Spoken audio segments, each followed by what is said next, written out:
Et alors si ton ministère c'était un moyen de transport, qu'est-ce que ce serait?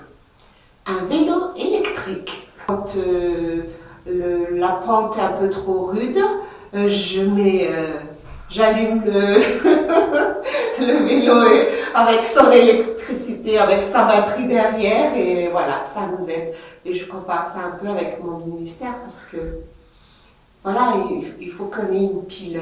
Nous-mêmes, ça ne suffit pas, il faut que la pile soit chargée par un tout autre. J'en donnerais deux. Oui. Le premier, le vélo, parce que c'est un ministère de proximité. Et en même temps, je choisirais aussi l'avion, parce que notre ministère, c'est aussi d'être en lien avec tous nos frères et sœurs en l'humanité. Et il y en a qui habitent un peu plus loin. Et l'avion nous permet d'aller plus vite, plus loin. Moi, mon église, elle est universelle. Et donc, du coup, d'avoir ce vélo qui est proximité, cet avion qui permet d'être lié aux autres, je dirais les deux en même temps.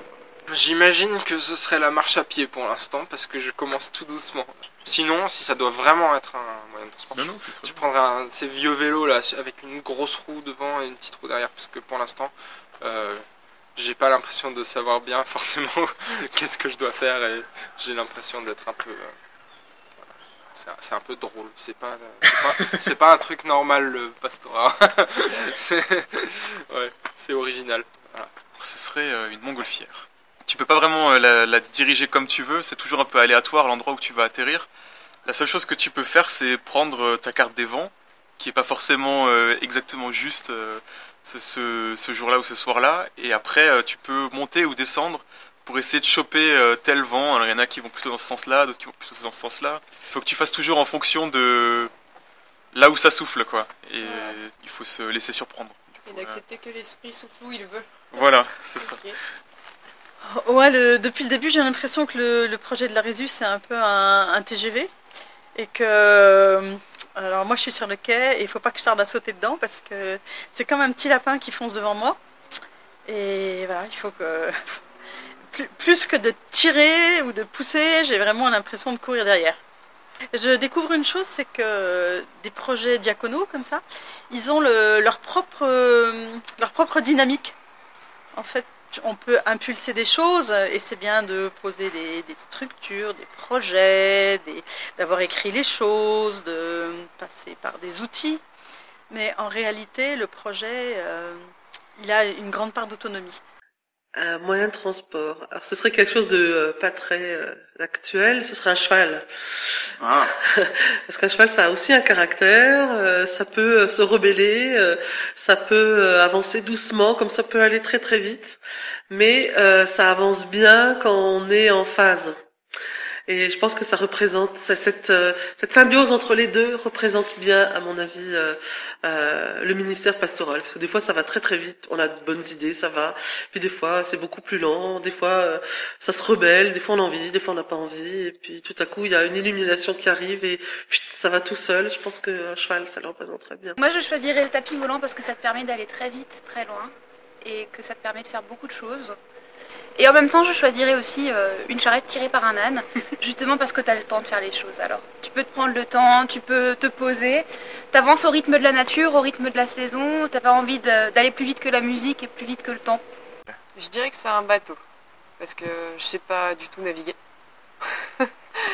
Je sais d'où je pars, je maîtrise pas très bien la marée sur laquelle je suis. Enfin, il n'y a aucune possibilité de maîtriser la mer, mais on essaye tant bien que mal de voguer dessus et de garder le cap. Je prendrais un vélo, Ouais. une bicyclette. Ça me permet de pédaler, d'aller aussi au rythme des gens que je peux rencontrer et peut-être parfois m'arrêter s'il y a une voiture qui passe en vitesse pour ne pas tomber sur le fossé. En fait, je choisirais pas la voiture, je choisirais le vélo électrique.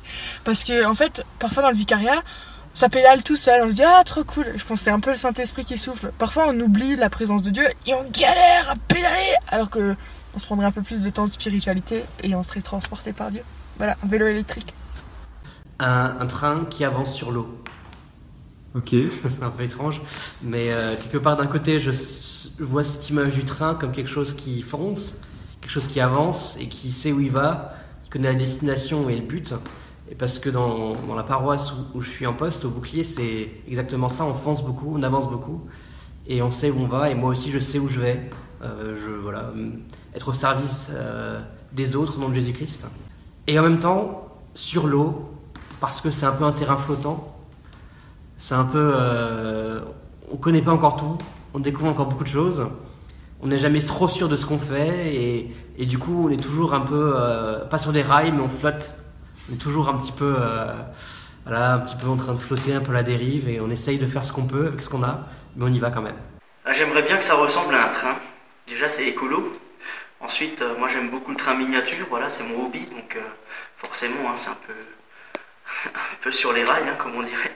Et en fait, ce que j'essaye de faire dans mon ministère, c'est non pas d'être une locomotive, mais de faire partie d'un ensemble. Donc il y a une locomotive, il faut pas qu'elle avance trop vite pour que tous les wagons restent bien ensemble, il ne faut pas qu'elle avance trop lentement, pour pas que les wagons derrière se sentent frustrés et poussent trop. Il faut que le train avance à la bonne vitesse pour que tout le monde reste bien ensemble. Mais en même temps, il faut que le train avance, il faut qu'on aille de l'avant. On peut monter à une station, vivre quelque chose, et puis descendre à une autre, prendre un autre train. Enfin, voilà, moi je trouve que c'est un moyen de transport à la fois communautaire et à la fois libre, qui laisse une place à l'individu. Je pense que ça serait un hélicoptère, parce que un hélicoptère, ça peut à peu près se déposer partout, dans tous les lieux possibles et imaginables. C'est très maniable, tu peux partir dans toutes les directions possibles et imaginables, tout en tenant compte du vent, des conditions dans lesquelles tu te trouves. Donc, quand tu pilotes un hélicoptère, tu es toujours obligé d'être très sensible à ce qu'il y a autour de toi et d'en tenir compte dans la manière dont tu pilotes la chose et dont tu vas diriger les 3 manettes qui existent.